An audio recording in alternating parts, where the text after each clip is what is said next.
6 to 8 million, the number of dogs and cats that enter shelters during 1 year in the United States.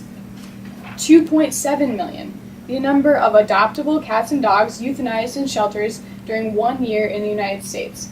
Every 11 seconds, one of these animals is euthanized.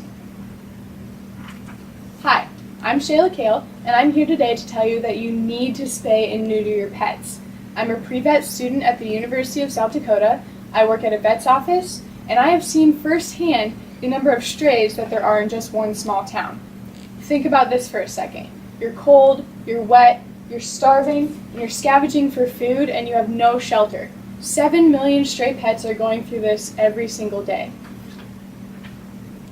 The amount of stray animals is directly related to the amount of animals who are not spayed or neutered. Pet overpopulation is becoming a huge problem in the United States. As I said before, up to 8 million animals are strays in the United States. As stated by AmericanHumane.org, 3.7 million, which is almost half of those animals, gets euthanized because they're not adopted. Although most shelters treat their pets with great care and they have clean facilities, this is still not a very good life for any pet to have. They get limited time outside, limited interaction with humans, and they're cooped up all day. Shelter euthanasia is the leading cause of death for dogs and cats in the United States. According to FixItFoundation.org, more cats get euthanized per year than dogs. It's a 3-to-2 ratio. The reason for this is overpopulation causes there to be more cats. Cats have kittens, and when kittens are born in the wild, they become feral. When people choose to take in a feral cat over a socialized cat, this is what causes there to be an excess of cats in the shelters. FixItFoundation.org says that adoption of feral-born kittens contributes to the annual 1% increase of household cats, reducing the number of homes available to take in socialized cats. These unfortunate statistics still have not made much of an impact on pet owners. Even though there has been an increased awareness in the past 40 years, there is still 35% of Americans that choose not to spay or neuter their pets. Many are choosing not to because they want to intentionally breed, and others are choosing not to out of ignorance. They don't think that their pets will accidentally breed. HumaneSociety.org says that spaying and neutering is a proven way to prevent overpopulation, which can help ensure that pets have good homes and happy lives.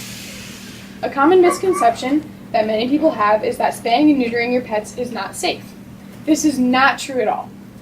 After 8 weeks, any pet of any size can be spayed or neutered safely. Spaying and especially neutering are both not invasive and simple routine procedures for vets to do. I've personally watched both procedures, and they're quick and simple, and vets do them every day. Recovery for these procedures is up to a couple days. They're slow and sluggish for a few days, but then they're fine, and it's not a big deal. Another reason that people don't get their pets fixed is that they think that they can't afford it. I know that pet care can be extremely expensive, but many shelters and vets around the country will help out people in need of extra money for spaying and neutering their pets. And the last reason that people don't fix their pets is to breed for sale.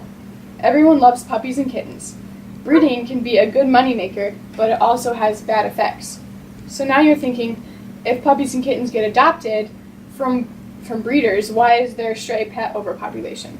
Think about it this way. For every puppy or kitten that you get from a breeder, that's one more cat or dog that you could have gotten from a shelter that is still in the shelter. So now you see that the negative effects that breeding has on pet overpopulation. So next time that you or someone you know wants a new puppy, think about getting them from a shelter or a program like Noah's Hope or the Humane Society. Programs like these make the adopter sign a release stating that they promise to get their pets fixed. They do this to help ensure less animals in the shelter or in foster care. There are potential perks into adopting a pet from a shelter. They could be potty trained already, they could already be fixed. Some of them might know tricks, how to shake your hand, how to sit, roll over.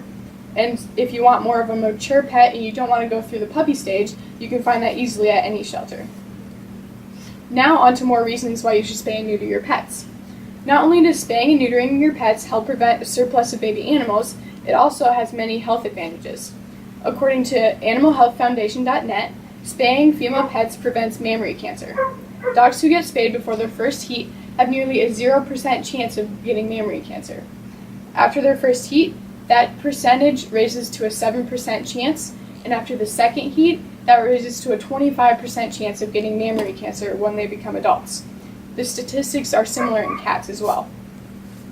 Another reason to spay your pets is because pets who are unspayed can get a bacterial infection called pyometra, which happens in the uterus. Uterine and ovarian cancer are also 100% prevented by spaying your pets. Both male and female pets will go to extremes to mate. They will roam around looking for another animal to mate with, because mating is an instinct. And although female cats and dogs have a dormant reproductive system and will seem spayed throughout the year, there will be one time a year where they'll go through heat, and you'll be miserable because of it, because they'll be very aggressive and they'll be loud, and it's just not worth it, so you need to spay your pets. Neutering pets has just as many advantages as spaying. It prevents testicular cancer and certain hernias. Neutering prevents prostate problems later in life, and if they're not neutered, the prostate will enlarge with age, which causes pain and discomfort, and the only fix for it is to get them fixed. Behavioral issues developed in males that are not neutered. They become aggressive and disobedient, which makes them want to run away to find mates, which risks them getting lost or worse. One very good reason for getting your pets neutered is to stop them from marking their territory. They tend to do this in the house as well. We know that spaying and neutering does not only prevent health issues, it also prevents the accidental breeding. ASPCA.org states that there's no way to determine exactly how many strays there are in America. There's an estimated 70 million stray cats alone. This is a continuous cycle, and it will continue, but by spaying and neutering your pets, you can help cut down pet overpopulation. I hope that you have all learned the importance of spaying and neutering your pets today, and I hope that if you don't already have your pets spayed or neutered, that you will make the appointment now. I also hope that the next time someone is looking for a pet, you will look at your local shelter first. Thank you for listening to my speech today, and don't forget to get your pets fixed.